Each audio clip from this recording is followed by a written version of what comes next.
ठिकाणी उपाशी आहे. भिवू नका, घाबरू नका. मी आपल्याला विश्वासाने सांगतो, मनोहर धोंडेचा कार्यकर्ता म्हणून जो कोणी ताकदीनं विश्वासाने उभा टाकेल, बांधवानं तुमच्या केसाला धक्का तर मनोहर धोंडेच्या जीवाला धक्का. हे काही एकनाथ पवार सारखा वाघाचं कातडं पांघरून आलेलं मेंढरू नाही. कोणी वाघाचं कातडं पांघरलं म्हणून शिवसैनिक होत नाही. त्याची मूळ जात जी असते बदली ती मेंढराची आहे. आणि म्हणून ते पळून जाते गद्दीसारखं कार्यकर्त्याला मारलं तरी. आणि म्हणून कार्यकर्ता जपला गेला पाहिजे. बांधवांनो, सामान्य जनतेवर, गोरगरिबावर, कार्यकर्त्यावर अन्याय सहन केला जाणार नाही. मनोहर धोंडेला कायदा माहिती आहे. जर कोणी नडलं, मनोहर धोंडेच्या कार्यकर्त्याला कोणी भिडलं तर अशी ज्ञानदाची मेक मारेल की आयुष्यात उचलणार नाही. मला माहितीये कायदा काय असतो. महाराष्ट्रावर चळवळ चालवतो मी, देशाच्या 5 राज्यामध्ये चळवळ चालवतो. हजारो कार्यकर्ते विश्वासाने माझ्याकडे येतात. जिथं राज्यामध्ये, देशामध्ये मनोहर धोंडेंनी कार्यकर्त्याच्या केसाला धक्का लागू दिला नाही, लोहा कंदर काय गोष्ट आहे. म्हणून बांधवांनो, मनातली भीती काढा. कोणी गडीवरला, माडीवरला कोणी फालदार जरी असेल तरी तुम्हाला घाबरायची आवश्यकता नाही. पण मी आपल्याला सांगितलं आता, ते काही शिवसैनिक आहे का? विचारा त्याला जाऊन.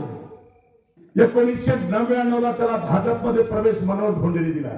पुण्यामध्ये गोपीनाथराव मुंडे आणि मनोहर धोंडेचं घरगुती नातं होतं. आणि ही लोक जरी चेहरे बदलून आले तर तो शिवसैनिक आहे का?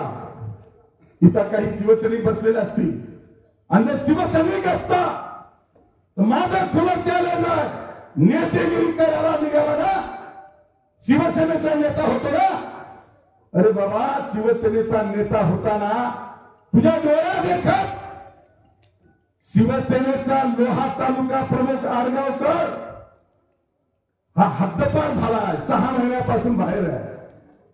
अवकाश नाही तुझी काही करायची. काल कापसी मधल्या एका तुझ्या शिवसेनेच्या कार्यकर्त्याला कुत्र्यासारखं मारलंय. अवकाश नाही तुझी. अरे शिवसैनिक त्याला म्हणतात की जो शिवसैनिकाच्या अंगावर येतो त्याच्या अंगावर तुटून पडतो, त्याला शिवसैनिक म्हणतात. आणि हे शिवसैनिक असू शकत नाही. वाघाचं चिन्ह लावलं म्हणून शिवसैनिक होत नाही.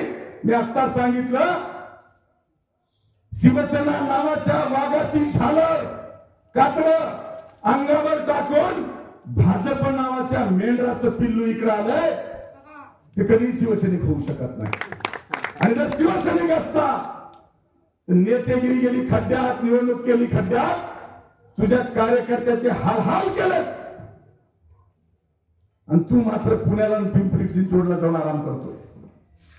बांधवांनो, मनोहर धोंडेचा शब्द आहे. मी माझं उदाहरण दिलं.